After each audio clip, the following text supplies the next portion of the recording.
conception of how to organize the chapters so that we could tell our shared stories. The topic, democracy and education, has been a lifelong obsession. Correction, actually the democracy part has been lifelong, while the education part didn't take hold until about 50 years ago. Long enough. When we started working on the book, it was a fully joint venture. But along the way, my eyesight got worse and worse. And finally, in April of 2016, when we were really in the midst of it, my eyes more or less gave up.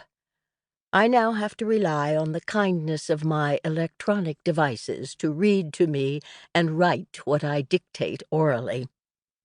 In short, much of the work finishing this project has rested in Emily's hands, which were meanwhile also busy with family, her 5-year-old daughter Frankie, and her other work. She deserves credit for all the book's strengths, and none for its weaknesses. Deborah Meier. Introduction. Emily Gassoy. I met my friend Erin, a 5th-grade teacher in a D.C. public school, for dinner one evening toward the end of the school year. She had come from work and was in an uncharacteristically irritable mood. When I asked her what was wrong, she explained that a high-level administrator from the superintendent's office had visited her school that day and had spoken for 30 minutes or so about best practices he'd observed taking place at a well-known charter school in California. In the classrooms, he explained, he saw students engaged in projects, asking questions, discussing ideas, and excited to talk with him about what they were working on.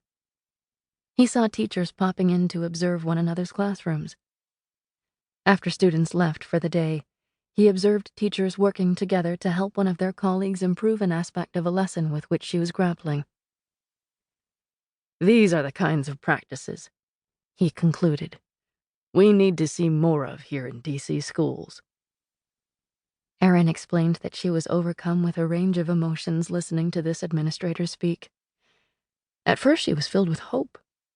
Yes, these were the kinds of practices she too knew were best, and she agreed that such a change would greatly benefit the students and teachers in her school. But then her hope faded to the more familiar feeling of frustration, as she remembered the state accountability plan recently passed by the superintendent's office, in which 70% of schools' quality would be based on student test scores, and over half of the evaluation determining whether her salary should reflect that she is a highly effective teacher would also be based on student test scores. The curriculum that Erin is mandated by the superintendent's office to use is 100% aligned with the state test. Erin was left puzzling out how to square the administrator's rousing words with the reality of her daily work within a system that allowed almost no room for her own professional or creative input. Erin's story vividly captures the insidious cross-tide of mixed messages and misguided priorities in which educators find themselves trapped.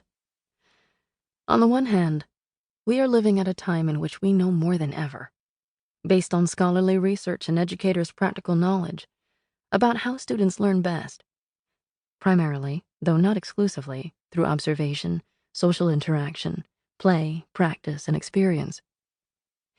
And about how organizations change and thrive, which, among other things, depends on the informed engagement and bolstered capacity of those who will carry out the changes, as well as the time and trust required for practitioners to make and learn from their mistakes. But on the other hand, our current education policies, focused as they are on high-stakes, top-down mandates tied to the production of numeric data, reflect none of the best practices that only the most determined innovative schools manage to model, or that research and practitioner knowledge have borne out. In such a system, in which practitioners do not have the right to exercise their own professional judgment, it is hard to imagine how they will model for children, the future stewards of our common weal, what it means to be empowered citizens in a society that is predicated on the lofty premise of being governed of, for, and by the people. We write this book about our experience working in democratic schools. To keep listening to this audiobook, I've left you a link in the description so you can do it, at no cost thanks to Audible's 30-day free trial.